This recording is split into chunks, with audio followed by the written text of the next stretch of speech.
Today I'll be discussing the rapture. Now, I'm not going to spend too much time on this because of its ridiculousness, to be frank. But for those that don't know, the rapture theory is a belief shared by many in the church across the world that when times get exceptionally difficult for all in these latter days, which they will, those who are in the church are going to literally fly away into the sky to meet their Messiah. This idea is taken from 1 Thessalonians chapter 4, verse 17 in the New Testament, and is merged together with God's promise of sending Elijah before disaster strikes the earth, which can be found in Malachi chapter 4, verse 5 of the Hebrew Bible, known to many as the Old Testament, of course. Now, Elijah was a prophet of God and was himself taken up to heaven in a whirlwind. However, this ascension of Elijah's was an exception and not the rule. We mustn't expect the same treatment any more than we can expect to defeat 1,000 men in a fight if we grow our hair like Samson or part the Red Sea like Moses did.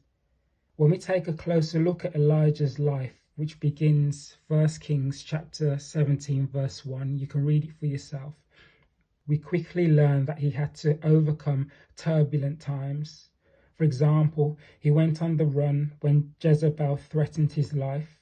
He asked God to end his life when it all got too much for him. Elijah hid in a cave. He endured the strong winds, an earthquake, fire. Okay, so at one point, it was one thing after another for Elijah, and he didn't want any of it. Okay, now despite being fearful and depressed and downtrodden, God did not remove Elijah from the earth. Okay, he did not remove him at these points during these events. In fact, it isn't until we reach 2 Kings, we'll go there now, chapter 2, verse 11.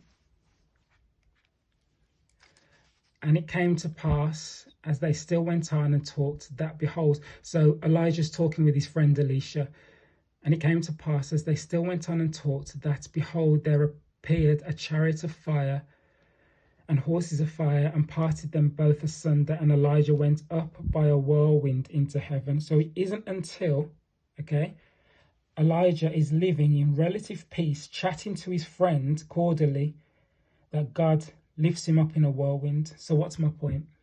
My point is, God does not whisk people away from trouble. He gives those that truly lean on him, truly rely on him, the strength to endure it. David was the Lord's beloved, but he didn't remove him from the mammoth task of facing a monstrous Goliath. Nor did he whisk Moses and the Israelites away when they were being pursued by Pharaoh's army. It's simply not God's way. Okay, so we go to Isaiah 43:2. Okay, 43:2. When thou passest through the waters, I will be with thee, and through the rivers, they shall not overflow thee. When thou walkest through the fire, thou shalt not be burned, neither shall the flame kindle upon thee.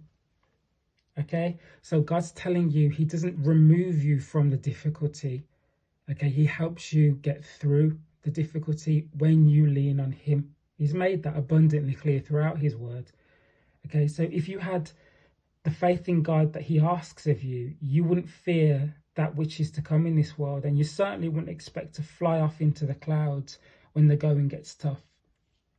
Like, for example, what about your fellow believers who are drowning at sea right now, or dying at the hands of war? As you watch this video, why don't they get to fly off into the sun? It doesn't make sense, does it? So please believe me when I say that God despises your talk of rapture. He hates that you have more trust in these fanciful ideas than you do in him. The rapture notion is an incredibly cruel one, as it gives people false hope in an event that the God of Israel has not ordained. Now, if you're not going to come away from the idolatry of the New Testament, then at least have the sense to steer well clear of those that teach the rapture, regardless of how sincere they appear to you. When those that supposedly love God spend more time studying the Hebrew Bible, known as the Old Testament, than they do watching videos and listening to misguided teachers, They will happily leave this rapture talk behind them and hopefully come to understand the true nature of our Creator. Repent, abide by the 10 Commandments, and give your heart to the God of Israel.